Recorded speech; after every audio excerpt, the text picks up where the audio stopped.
Hello, EDAD 600 class. This is Dr. Gear, and I hope you're staying dry down there in South Carolina. Um, Here's the introduction to session 8 for you.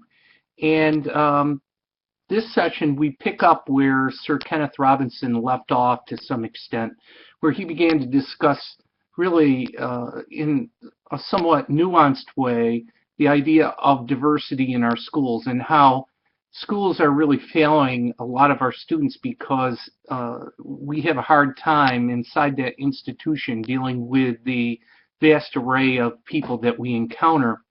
So the purpose of the lecture that you will view is one that I put together to get you to think about diversity in schools. That being all of the different types of people that you will deal with, ranging from your students to your staff to your community members. So as you look at this lecture and try to synthesize some of the concepts that are there, keep thinking about your own thoughts on diversity and what are some of your own prejudices when it comes to various diverse groups. At the end of the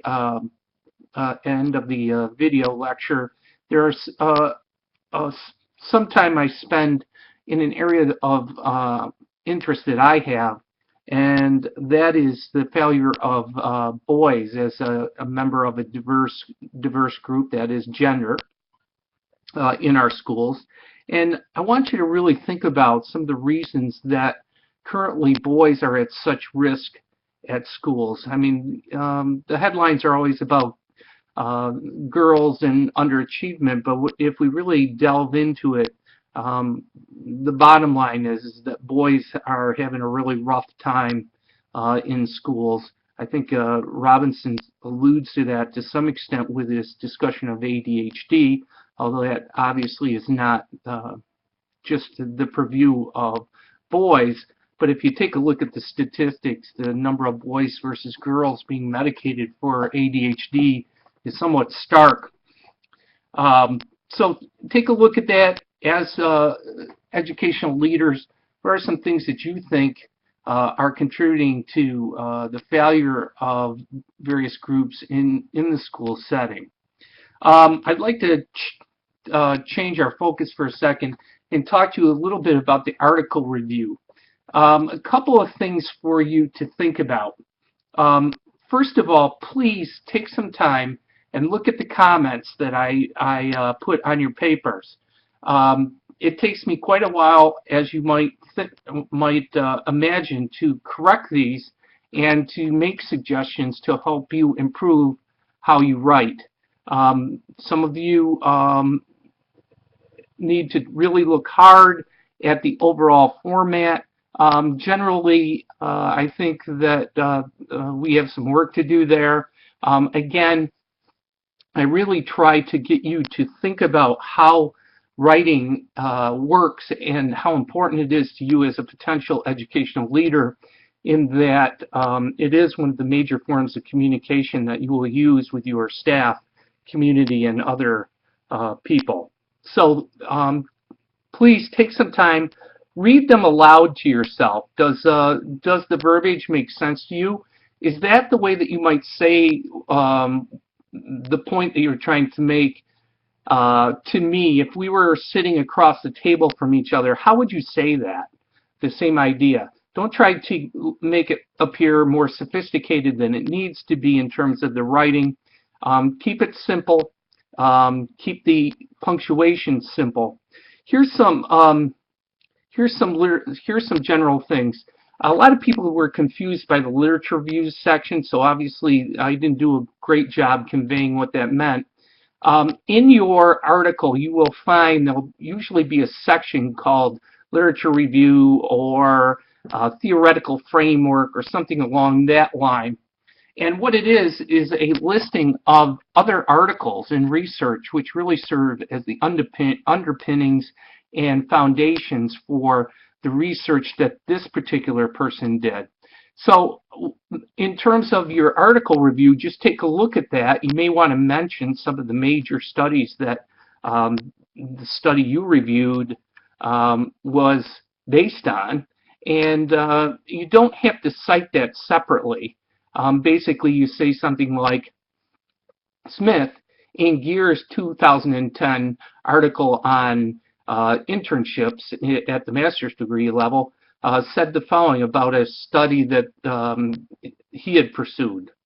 So I hope that that clarifies that a bit. A lot of people left that section out. So before you submit to the wiki, make sure that you have that literature review section covered. You can either weave it into your introduction as background information, or a lot of times people can just write a separate section called literature review. Check your citation formats, make sure that you're doing those correctly. One of the things that a lot of people made a mistake on is if you take a direct quotation from a source, you need to cite that including the page number on which the quotation can be found. So again, page number for direct quotations. Only use direct quotations if they substantially add to the discussion. Some people just cherry picked a couple words and use that as a direct quotation if it doesn't make a significant change in the understanding of the article by the reader. Don't do that. Don't just cherry pick a few words. One of the things that people need to do is to really proofread. Make sure that the spell check that the computer has done, some people had the spell check underlining something and they didn't correct it. So those are the kinds of things that you can avoid if you proofread carefully. My suggestion for any type of written work like this is to try to get a draft done early so you can put it away, come back to it, and look at it objectively. If you procrastinate and try to do it all in one sitting, it usually is pretty overwhelming. So most of you, I would suggest if you want to raise your grade, obviously, again, you can resubmit this. I'll try to get them back to you as quick as possible. Remember that they are due as a submission to the wiki as part of that assignment before session 9. So if you're going to do some revisions, make sure you get them to me.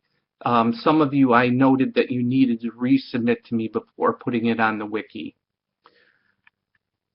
The next session, there's an assignment due. That's your interview with the principal. Again, you can submit that at any point in time. The other thing you need to be doing is to read chapters 2 and 5 in Cunningham and Cordero. I gave you a heads up on that last week. So those 2 chapters are where we're moving ahead to. With that, that's the introduction for this week's class. I'll talk to you again soon. We'll come back to the synchronous piece of this class later. As you can see, I'm not in Myrtle Beach, and as a result, I thought it would be easier to do that in the future, and I think the flooding and so on has made that problematic for a lot of people. With that, have a good one, and I'll see you soon. Goodbye.